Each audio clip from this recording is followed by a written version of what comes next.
एक एक करके करो। अंजलि की शादी कर ससुराल पहुंचने के साथ ही उसकी सास के हुक्म शुरू हो जाते हैं। हो गई शादी, बस मौज खत्म। कल से जल्दी उठकर काम पर लग जाना है। अरे माँ आज ही यहाँ आई है, उसे सब समझने के लिए कुछ दिन तो दो। मेरे और बहू के बीच की बात है, तू घर के मामले में ना बोलियो। इस पर जतिन वहाँ से अपने कमरे में चला जाता है और सास अंजलि को काम की लिस्ट सुनाने लगती है। सुबह पहले घर की सफाई करनी है, फिर कपड़े धोने हैं, साथ में खाना भी बनाना है।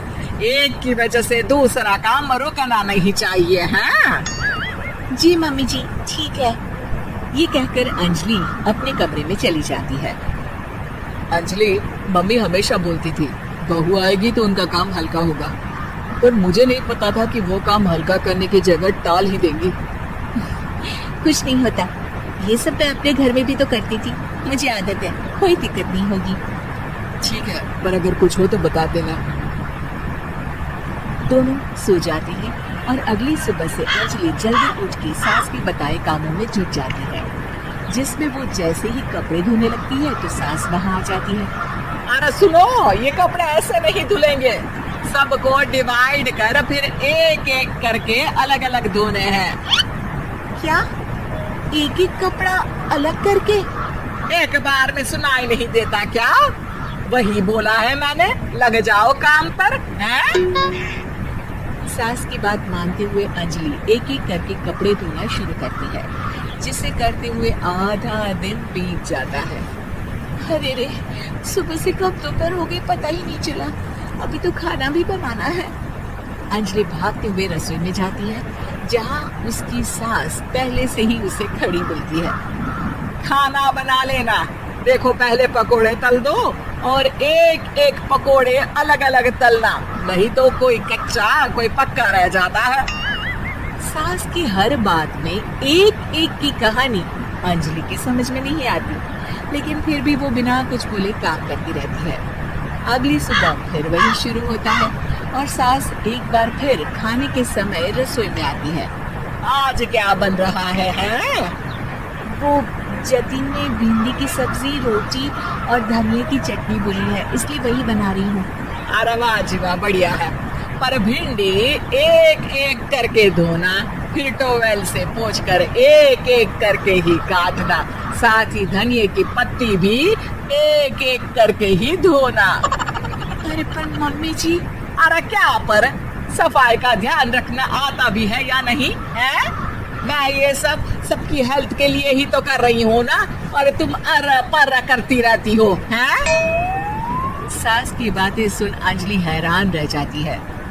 मैं तो सिर्फ सोचती थी कि जानबूझकर मेरा काम बढ़ाने के लिए ये सब करती है, पर ये तो काम बढ़ाने के साथ परेशान भी करना चाहती है। मैंने इनकी कौन सी बहस खोल दी जो इतनी दुश्मनी निकाल रही है? क्या करूं? अब अंजलि सास की बातों और हरकतों के बीच फंस जाती है। काम के लिए मना भी नहीं कर सकती, नहीं तो जाने कौन सा ड्रामा खड़ा करते। पर अंजलि तुझे कुछ तो करना पड़ेगा। इतनी देर में जतिन भी वहाँ आ जाता है। अरे कौन ड्रामा खड़ा कर रहा है और क्या करना पड़ेगा? जतिन की बात सुन अंजलि सोच में पड़ जाती है। इन्हें सच बताऊं या नहीं? पर अगर ये गुस्सा हो गए तो? वैसे भी अपनी माँ से बहुत प्यार करते हैं, फिर उनके खिलाफ कुछ सुन कैसे लेंगे? अंजलि ये सब सोच ही रही होती है कि जतिन फिर बोलता है।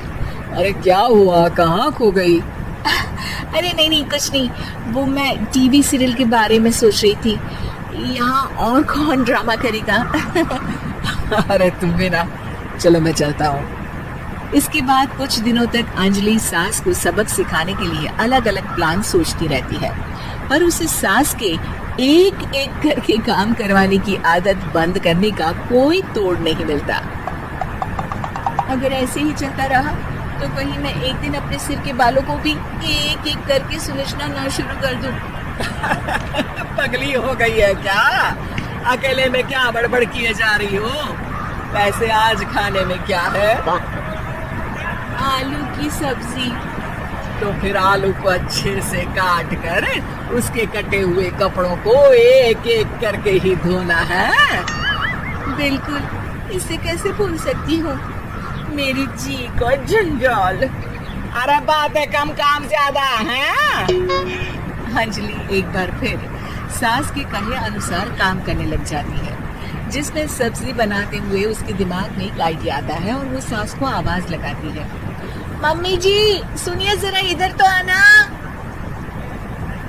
अंजलि की आवाज सुन सास रसोई में आती है। अरे क्या हुआ, क्यों गला फाड़ कर चिल्ला रही हो?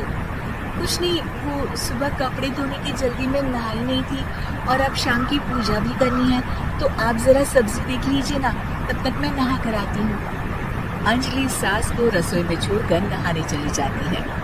इसी तरह देखते देखते 4 घंटे बीत जाते हैं, लेकिन अंजलि बाथरूम से बाहर ही नहीं निकलती, जिसे देख सास उसे आवाज लगाती है। अरे बाथरूम में ही समाधि लगा ली क्या? यहाँ सब्जी बनकर ठंडी भी हो गई और अभी तक तेरा नहाना खत्म नहीं हुआ। मम्मी जी जैसे आप कहती हैं ना, मैं वैसे ही एक एक करके अपने बाल शैम्पू कर रही हूँ। तो अभी 3 घंटे और लगेंगे, तब तक काम और जतिन को खाना सर्व करना आप संभाल लेना। इस तरह अपने नहले पर बहू का दहला देख सास शॉक रह जाती है, जिसके बाद से घर में एक एक करके करने का आलाप बंद हो जाता है।